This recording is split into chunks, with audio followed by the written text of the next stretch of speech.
We're from the last segment and doing the back.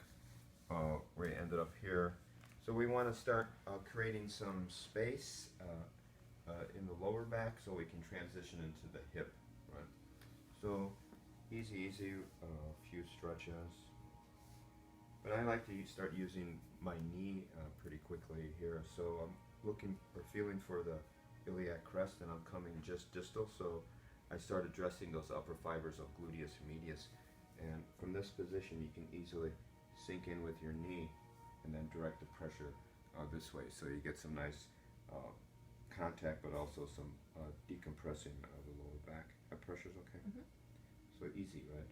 So you want to engage and just turn your body a little bit so that your weight's coming into the knee. And just do a few of those just to get some general loosening here. Let them know that you mean business.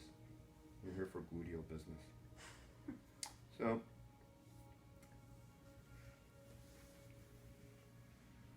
next,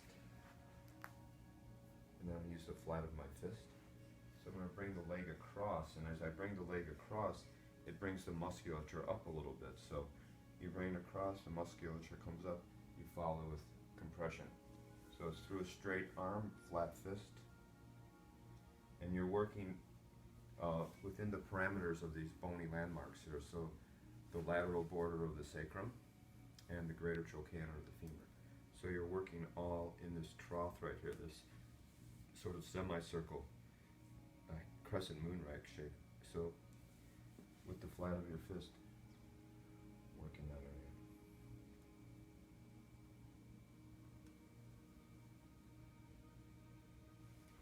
And you notice you want to try to keep your body behind you so you can just lean in. And then after a while, maybe knee. So when you use the knee, again, you don't want to mash down on the bone, so you're in the soft tissue. And if you come at it from this angle, you're going to go right in between the bony landmarks in a good way. So take your knee, and as you, same premise, this time you just sink right in here like this. Pressure's okay there? Yeah.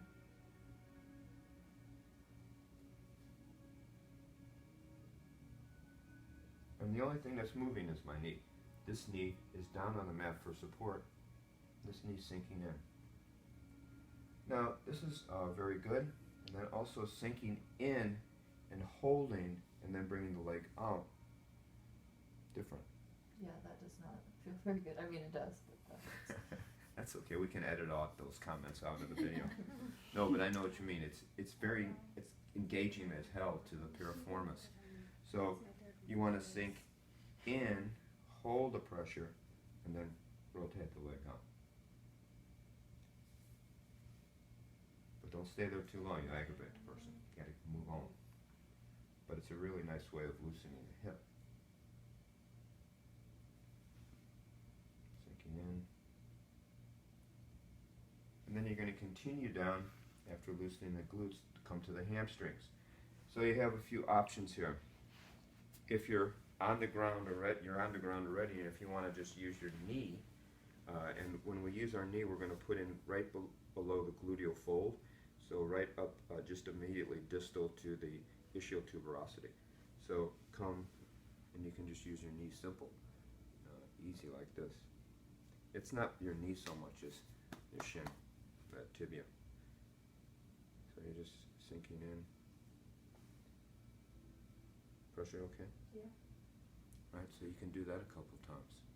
And this foot is up here, so you know when you sink in, and if you let this go down, that's a little pin and stretch of the hamstring. So that's a nice thing. But it also helps keep you stable.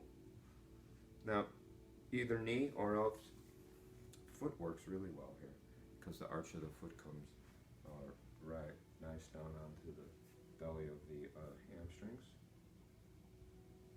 And again, you plant the foot, and then you start, just move your weight over the leg a little bit, and it sends the pressure down pretty nicely. I'm going to come right up against the knee, hook the foot there, and just lean forward like that. So this, when you step down like this, it decompresses the knee joint so that the leg can come back a little easier, but also it gets more at the attachments of the hamstrings as they come down. So you come right up there, and it's called leg lock.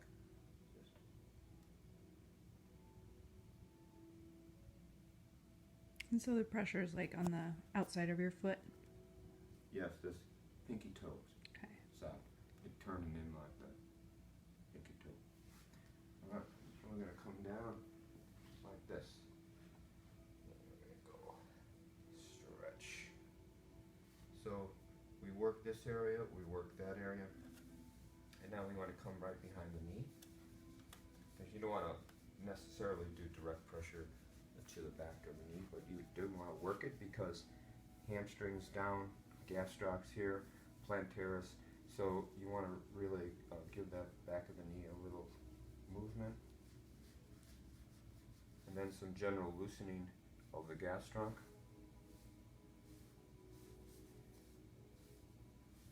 And however that manifests for you. But then I like to work right down the center. Same place where we were doing it in supine when the leg was bent, and we're doing the finger pad, so it's the same location. Here you can come down into it a little bit more with the braced thumb and just work right in that area.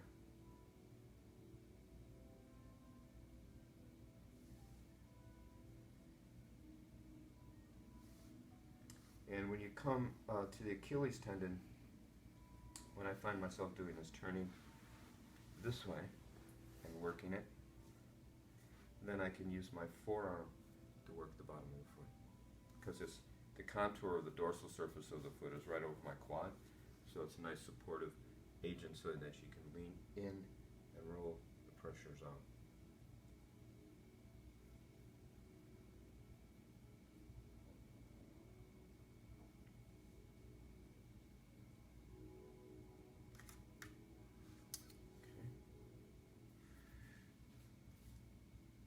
So then we're going to come up. So we're here,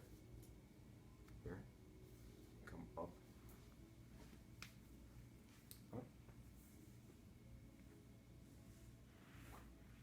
and we're going to stand across and even with their hips. So I'm standing even with their hips, and then the foot that's closest to their head, I'm going to place the arch of the foot right over the lower back. So you do not want to be on the sacrum. You want to be above the sacrum and the arch of your foot spanning the lower lumbar vertebra. And this is very light pressure, just a stabilizing pressure. There's no pressure down. And we're going to do a stretch for psoas. So in this situation here, rather than bending here, we're going to bend at our knees, grab a hold, inhale, and on the exhale, you just stand up straight, and they get a nice stretch to psoas. Is that enough, or you want a little bit? That's good. So the ease of this stretch is lovely because it's all about the placement. So you come standing even, the foot closest to their head, right on their lower back. Again, not on the sacrum. It won't allow the leg to come back as much as it should to get a psoas stretch. But here, and again, like I can't emphasize enough, very light pressure. And come down. And it's not leaning back, but just standing up like this. Plenty. And when you transition to the other side, you come, their knee goes down, you come down, their foot comes down, you scoop up this foot, and then you do the other leg. Right. Okay?